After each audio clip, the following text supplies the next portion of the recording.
There's plenty to see in the Shenandoah Valley, from the natural landscape to the historical sites, but one thing you may or may not see are ghosts. But there are a lot, especially downtown, which is the historic district in Harrisonburg. Lisa Ha runs the Haunted Harrisonburg Ghost Tours in October, giving folks a look at the spooky side of the friendly city. And my great-grandfather was an exorcist in Vietnam, and ghost stories are really a part that's woven into Vietnamese culture, which is where my background comes from. Ha started the tours more than a decade ago while working for the Harrisonburg Downtown Renaissance, trying to get more people downtown at night. It worked. I had to buy a voice amplifier, and we're always walking around crowds of people who are walking around or going to restaurants and in and out, and so it's just really wonderful to see all the changes through the years. The tour takes people all over downtown, including the Harrisonburg Visitor Center and the Hardesty Higgins House,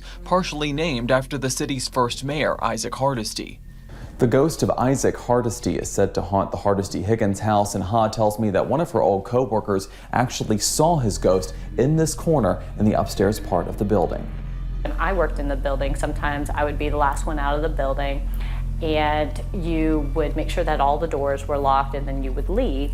And sometimes I would come back around later on at night and notice that the lights were on in the attic. Ha says after the building was renovated, she was one of the first to move in, but there were a lot of issues with technology malfunctioning. She and her co-workers oftentimes joked that it was the ghost. Brenda Black, who's the manager here at the tourist center, got a phone call from the house. She recognized the number and she picked it up, and nobody was there. And that happened to her 4 times, where the house called her and there was nobody on the other end. Even during our interview with Ha, our microphone suddenly stopped working. Some other spots on Ha's tour include the Ice House, the Warren Sipe House, and Glenn's Fair Price Store. However, she says there are more reportedly haunted locations off the tour than on, or else it would take hours. But the ghosts don't disappear in Harrisonburg. In Staunton, the old train depot has its share of ghouls, some from the Civil War, according to Marty Seibel, who runs ghost tours in Staunton.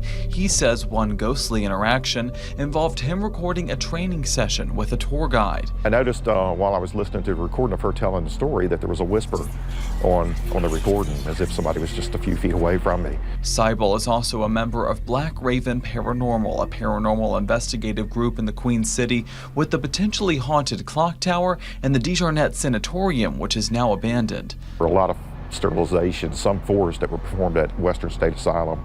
We're not exactly sure if they were performed at DeJarnette. It was named in his honor, but it does have a long and what some people would consider an ugly history.